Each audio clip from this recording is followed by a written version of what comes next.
karena tantangan baru buat aku, Mbak. Bisnis ini memang kayak naik roller coaster. Ketika lu lagi ada di tingginya, lu tinggi banget. Tapi giliran lu lagi permainan itu mulai main, lu nggak pernah tahu perasaan jantung lu tuh kapan, apalagi yang terjadi dengan hari esok tuh nggak pernah tahu. Waktu kejadian kebakaran outletnya di Fatmawati, itu lagi parkir mau ke acara lawakan di sore, masih nunggu di akun gosip. Hah? Ini rokok gue? Gitu gimana sih Mbak kayak nonton sinetron? Iya. Hah? Sarwenda 8 bulan belum ada kakaknya. Gimana Itu masih hamil ya? Masih hamil itu sama Thalia berdua. Jadi kita 8 bulan itu tidurnya di mobil kalau malam. Selama beberapa hari setiap malam lampu saya itu mati sih. Satu rumah saya mati sendirian, kanan kiri nggak ada. Des.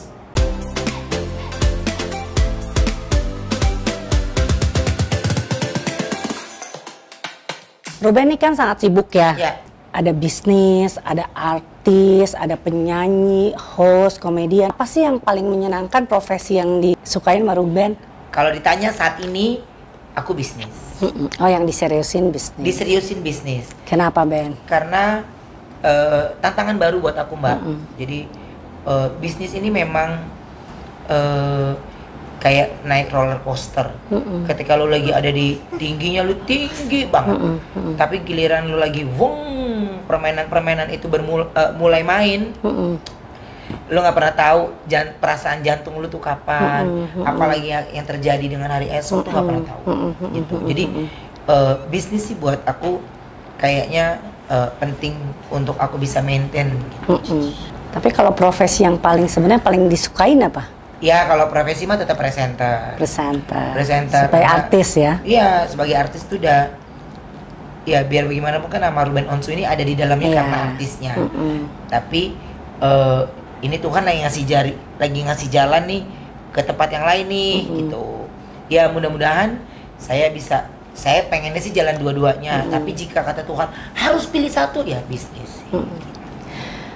Ruben kan sekarang kan masih muda banget nih ya, ternyata. 36 tahun ini. Kalau Bunda 35. Enggak. Bunda berapa? Oh iya, kamu tahun ini. 36. Enggak dong, 37 ya. 37 ya? Oh. 37. 37. Bunda enggak, Ayah. Di usia yang muda ini kan segitu banyak ya bisnis, apalagi bisnis itu kan tanggung jawabnya kan luar biasa ya. Gimana tuh berbagi waktu sama keluarga, terus gimana Ruben menikmati hidup? Enaknya itu Mbak, kalau aku tuh ngambilnya membagi waktunya karena aku ngambil programnya, aku pilih-pilih. Dan kebetulan programnya live siang 1,5 jam sore, habis itu aku kerja. Jadi kalau ngebagi waktu sama anak itu, aku tanya dulu sama bundanya, si Koko ada PR apa? Bagaimana tadi di sekolah? Kalau yang kamu kayaknya ada PR-nya dia nih, aku ada PR-nya Thalia gitu. Jadi bagi tugasnya di situ. Tapi kalau yang aku sebenarnya ada meeting, kamu bisa handle nggak anak-anak? Bisa, berarti aku nggak pulang, aku lanjut meeting. Tapi kalau menurut Wenda ada beberapa hal yang Thalia itu PR-nya itu bisa 2 sampai 3 PR-nya dia. Di usia dia yang 4 tahun ini PR-nya udah 2 sampai 3. Jadi Wenda nggak kepegang karena ada baby lagi kan. Jadi saya harus pulang. Ruben kan usianya masih muda banget nih ya. Kemudian juga sangat sukses di usia muda ini. Bisa nggak berbagi rahasia suksesnya nih buat friends aku? Jadi gini, apa ya? Aku kalau ditanya itu bingung, maksudnya aku ngejalanin dengan apa yang aku logika yang aku jalanin gitu. Intinya mah suksesnya itu, rahasianya itu adalah fokus ya. Fokus apa yang lagi dikerjakan. Terkadang kita ini dapat tawaran ini ambil. Jadi yang ini belum berhasil, yang ini juga belum berhasil. Akhirnya banyak sih gitu. Tapi nggak ada yang jadi aja gitu. Jadi kalau ditanya banyak ke Ruben, banyak. Brand apapun banyak yang nempel buat nama Rubennya aja banyak. Tapi saya memilih enggak. Karena saya kepingin kalau bisnis itu harus ada campur tangan sayanya. Jadi ketika ada terjadi sesuatu kemarin outlet saya kebakaran, saya tahu dari proses penandatanganan kerjasama dengan rukonya, ininya, ini saya tahu semuanya. Jadi ya ada kejadian yang kayak gini ya nggak ada masalah. Tahun lalu ya, Iya. itu benar-benar kan, waduh, cobaannya hebat banget ya. Satu ada kebakaran ruko, kemudian juga ada hal-hal yang ganjil terjadi gitu. Ada juga isu-isu tentang pesugihan dan sebagainya gitu. Gimana sih sebenarnya ceritanya? Gini, kalau gimana ceritanya sebenarnya tahun 2019 tuh tahun hampir semua warna saya lewatin, Mbak. Jadi air mata, ketakutan, marah, sedih, semuanya saya lewatin. Tapi itu semua kan dari kalau kebakaran itu ya memang kejadian. Terus kesurupan di ini, di sini itu kejadiannya ya luar biasa aja gitu, Mbak. Jadi yang luar biasanya itu kitanya belum tahu, media udah tahu duluan. Jadi Hebatnya media ya. jadi saya keluar brownies tiba-tiba udah ada pertanyaan wartawan ini. Hah? Saya cek. Oh, pantesan adik gue nelfon sampai 12 kali, 13 kali. Tapi kan saya lagi live brownies kan. Iya, Karena iya. setiap segmen itu saya harus fokus di brief lagi sama kreatif. Dikasih tahu lagi, terus kadang-kadang ada bintang tamunya kita mesti ngobrol, mesti ini gitu. Jadi maintain suasana 1,5 jam itu buat bintang tamu nggak berasa di 1,5 jam tiba-tiba selesai aja. Jadi saya jarang angkat telepon kalau pada saat di proses itu gitu. Pokoknya yang saya pasti telepon balik tuh kalau telepon dia. Itu udah pasti priority. Kalau yang lainnya tergampang lah, gampang. Iya. Gitu. Jadi itu yang saya nggak tahu. Terus waktu kejadian kebakaran outletnya di Fatmawati, itu lagi parkir mau ke acara lawakan di sore. Masih nunggu. Tung di akun gosip. Hah? Ini rokok gue. Gitu gimana sih Mbak kayak nonton sinetron? Iya. Hah? Kita aja belum tahu. Iya, kita belum tahu. Sementara itu udah uploadannya dari 2 jam yang lalu, Ya coba. ampun, hebat banget ya. Itu makanya, nah, aku itu kan kadang-kadang emang WhatsApp tuh kan setiap hari banyak gitu. Jadi yang pasti aku buka tuh yang priority biasanya ini, dan aku nggak punya banyak handphone gitu. Jadi ya, jadi Cuma satu. itu lagi. Jadi sebenarnya kalau dibaca ke bawah-bawah itu udah ada yang ngabarin. Cuman nggak sadar. Nggak, iya skip aja Nah, gitu kan. Aku di skip. notif depannya juga nggak ada kan. Iya. Jadi ke skip aja lewat, udah terima kebakaran, udah diem aja. Nggak bisa ngomong apa-apa. Tapi kan saya harus dituntut kerja lagi sorenya. Iya. Ya di sore itu ya diem aja bengong karena tiga lantai habis. 3 lantai habis. 3 lantai habis. Ya besar sekali. Itu semata-mata kecelakaan atau ada pihak-pihak yang memang sengaja untuk melakukan itu? Kalau dari semuanya sih ya kecelakaan full ya. Kecelakaan. Tapi kalau dari hasil CCTV yang kita punya ini, itu sih ya sesuatu yang nggak masuk akal sih. Gitu. Sesuatu yang nggak masuk akal. Orang kompornya di sana, di mana? Kok bisa meledak gitu? Jadi maksudnya seharusnya kan kalau misalnya mau habis kebakar karyawan saya duluan kan? Gitu. Yang kena. Karena kan dia berhubungan dengan kompor kan? Gitu. Ini bener-bener itunya kayak saya bilang CCTV itu saya nggak mau lihat lagi, ini lagi saya mau punya lembaran baru gitu. Jadi iya banyak orang yang bilang ini nggak wajar, ini terserah, emang bukan rezeki saya sih gitu aja. Iya. Capek Mbak kalau soalnya kalau kita mikirin orang yang nggak suka terus sama kita, ini nggak suka terus. Hidup harus jalan terus ya, yang penting gimana ke depannya. Nah waktu itu kan juga ada teror dan sebagainya. Itu sebetulnya terornya tuh sampai gimana sih Ben? Gini, kalau terornya itu sampai akhirnya di sini itu sebenarnya kita lagi nunggu rumah baru, kita lagi bangun rumah, dan saya mengamankan mengamankan anak saya dan istri saya itu di tempat yang memang mau masuk ke sini juga pemeriksaannya juga kan panjang, taruh ini dulu gitu. Jadi dan ini satu-satunya tempat saya di tengah kota yang saya punya tanpa ngontrak. Jadi kalau ngontrak lagi kan bayar lagi, ini uang lagi, Lagi bangun rumah kan. lagi pengeluaran bangun lagi. rumah, Iya. pengeluarannya banyak. Iya. Jadi mau nggak mau, udah suka nggak suka lu tumpuk aja di sini. Udah di sini aja, begitu ceritanya. Jadi pengancamannya itu sudah, menurut saya sudah masuk ke bersifat serius soalnya, ya. Gitu. Jadi dia tahu letak kamar anak saya, ya, dan dia memberikan surat itu buat saya, surat yang sangat amat serius, gitu, surat yang amat serius. Jadi apa dia namanya? Jaga apa? Jaga nyawa keluargamu. Jaga nyawa keluarga kamu, gitu.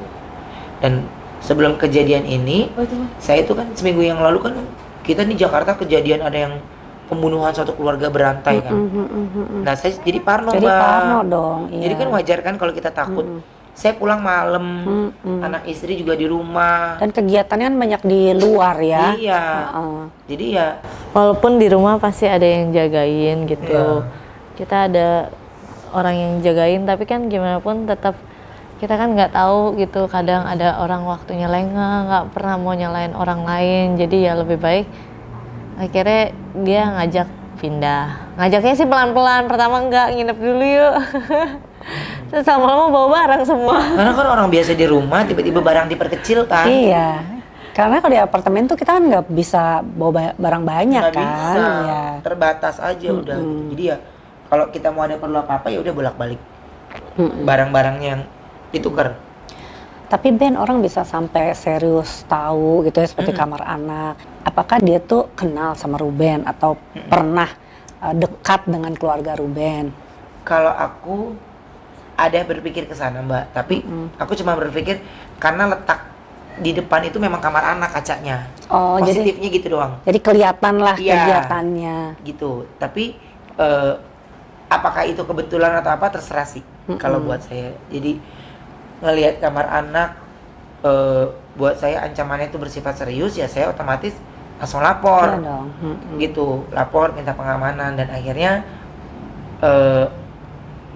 waktu itu sempat kita saya bikin laporan dan yang lainnya. Ini ya kita menyimpulkan untuk memindahkan istri saya dulu ke tempat yang aman, sehingga ya masing-masing diprotek gitu, baik Sarwenda, Instagramnya saya juga diprotek. Apakah ada orang yang memang mau masuk ke situ? Jadi kan cyber itu kan sebenarnya canggih banget kan. Iya. Walaupun account kita dimatikan pun, walaupun udah kita delete pun, tapi pernah diaktifkan di handphone kita, itu pasti kena. Iya. Jadi bisa kalau nggak melihat. kena di kita, ataupun dia bisa dapat siapa teman-teman kita, gitu. Jadi akhirnya saya dipanggil lagi,